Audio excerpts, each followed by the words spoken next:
राहुल तेजस्वी ने बिहार में माहौल बना दिया है।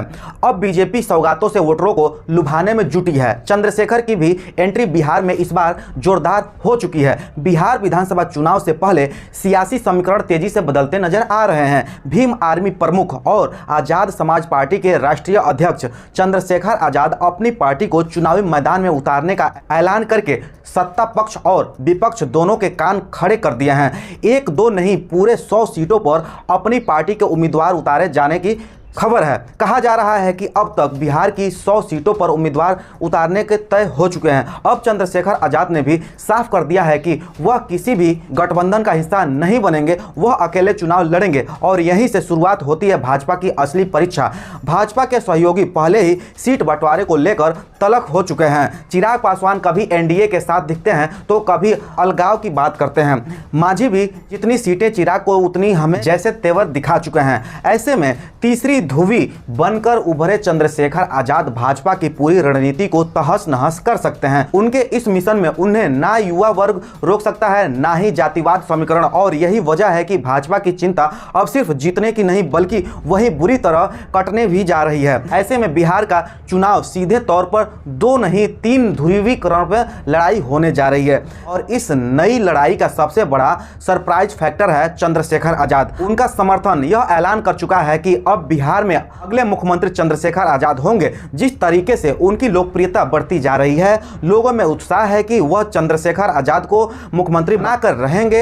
एक तरफ नीतीश कुमार और तेजस्वी यादव महागठबंधन है तो दूसरी तरफ उभर रहा है एक ऐसा समीकरण जिसने पूरे राजनीतिक माहौल को ही हिला रखा है। यह समीकरण है प्रशांत किशोर, पप्पू यादव, चंद्रशेखर आजाद रावण और ओवैसी की। इन चारों नेताओं की हालिया बयानबाजी और समीकरण ने साबित कर दिया है कि बिहार 2025 का चुनाव सिर्फ पारंपरिक जेडीयू आरजेडी बनाम बीजेपी का मुकाबला नहीं रहने वाला है, बल्कि मैदान में अब तीसरी ताकत भी खुलकर उतर चुकी है। प्रशांत किशोर का वार बीजेपी कांग्रेस का फिक्स मैच।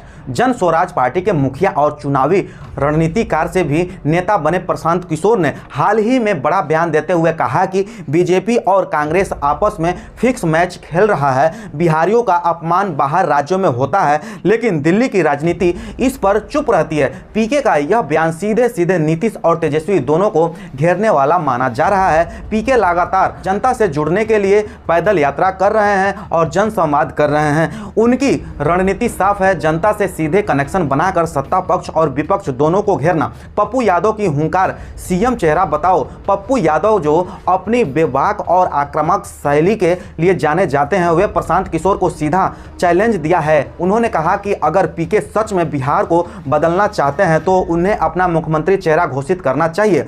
साथ ही पप्पू यादव ने पीके और चिराग पासवान की नजदीकियों पर सवाल खड़ा कर दिया और कहा कि बिहार की जनता के सामने अब कुछ पारदर्शिता होना चाहिए। पप्पू यादव का सीधा इशारा यह है कि वे किसी भी डील पॉलिटिक्स के खिलाफ खड़े रहेंगे और जनता को असली विकल्प देंगे। चंद्रशेखर आजाद रावण का हमला, पाक तक क्यों नहीं गए?